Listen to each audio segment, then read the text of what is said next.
The lifeblood of any business is new customers. And this is even more so in online businesses. We live and die by traffic. Now, it used to be easy to get fast and free traffic, and those days are gone. Everywhere it seems like it's pay to play. If it's paying to get your Facebook posts advertised, if it's pay-per-click on AdWords, or any of the different sources, they're costing more money. Even organic traffic, which is a great source for high-quality traffic, is expensive. There's a real cost to writing a blog or producing a video or even producing a podcast. That's why we were so excited by a traffic source that we've come across at Inbound for E-commerce and used with many of our clients successfully. What I'm talking about is being a guest on podcasts. Now, if you're familiar with podcasts, it's probably not even right to call them podcasts anymore. Most people aren't listening to them on an iPod. They're listening to them on their smartphone or on their computer, or even in a new car. You can go ahead and listen to it as you drive off the lot. I mean, it's more like on-demand radio. And what makes it so powerful is that it's growing in the number of people listening to it, but also in the number of stations or podcast episodes or different people hosting podcasts. And that's so wonderful because all of those podcasts focus on a very, very small niche. And chances are there's dozens, if not hundreds, that have your ideal customers there. So how does this system work? It's one thing to be on a podcast. It's another thing to drive traffic from it. And we figured out a system, a 6-step system that has proven very successful, from taking a 30-minute investment of your time to be on a podcast to driving traffic, leads, and customers back to your business. This is the way the system works. Like everything we do in marketing, step one always focuses on the customer. We call this the ideal buyer persona.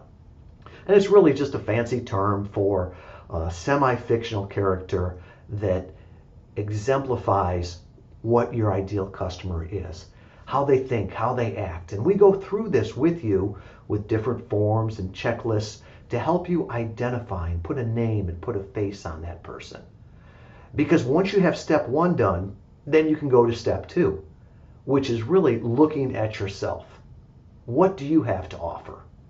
And it's not like looking at yourself in a mirror. It's looking at yourself from the listener's viewpoint. Because as you go ahead and pitch yourself to the podcast host, he's going to be thinking of his listeners, his tribe, and what will benefit them. So with this, we're going to go through and show you how to craft an email to them, how to appeal to their listeners, and how to get a pitch sheet that you can put along with that gives all the background and the credibility so that you can get booked on a podcast even if you don't know the host. Step three is trying to figure out what podcasts you want to be on. Think about it. With all the podcasts, you don't want to be on every one. There's a certain handful that have your ideal customers already there. They're just waiting to hear from you. So we're going to go through, and there's a checklist of 5 litmus tests for every podcast. If they don't meet these 5, don't waste your time on them. We'll go through how to do online searches, how to look at iTunes so that you are on the best podcast with the best exposure to drive the best traffic. Step 4 is the episode, the performance. And while it's only 30 minutes, there's a lot of preparation work to make this event a true marketing event. We'll talk about the checklist you have to do beforehand so you're ready to make an impact.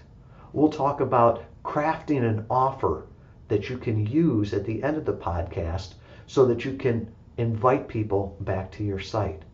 We'll talk about what a call to action is, what the proper place for it is, and how you can use that. After the episode posts live, that's step 5. That's when your lead generation machine kicks into high gear. We're going to show you how to set up a couple easy pages on your website so that when guests come there from the podcast, they'll be reassured that they're in the right place. You'll build trust with them. You'll go ahead and fulfill the promise that you made to them on the show. You'll capture their email to build your list and start nurturing them, to take them from podcast listeners to visitors to your site, to leads to your site, and ultimately customers of your website and business. That's step 6. Ultimately, if something doesn't make dollars, it doesn't make sense. And all of this has a return on investment. Even though it's a half hour a week of your time, you want to make sure that you're getting the ultimate return for your business, both in sales and profits. So we're going to go and talk to you and show you the best practices and tips and tricks so that you can go ahead and take those leads that you now have, nurture them to make a first sale, and how to work with them to build up their lifetime value with resells, with building and nurturing, making them advocates for you. It's not magic. There's no tricks to this. That's why we offer a money-back guarantee on it. If it doesn't work for you in 90 days, we'll feel free to give you your money back. We're so confident that the system works that we encourage you to try this. There's no downside risk to it. This is the closest thing to free quality traffic there is on the internet.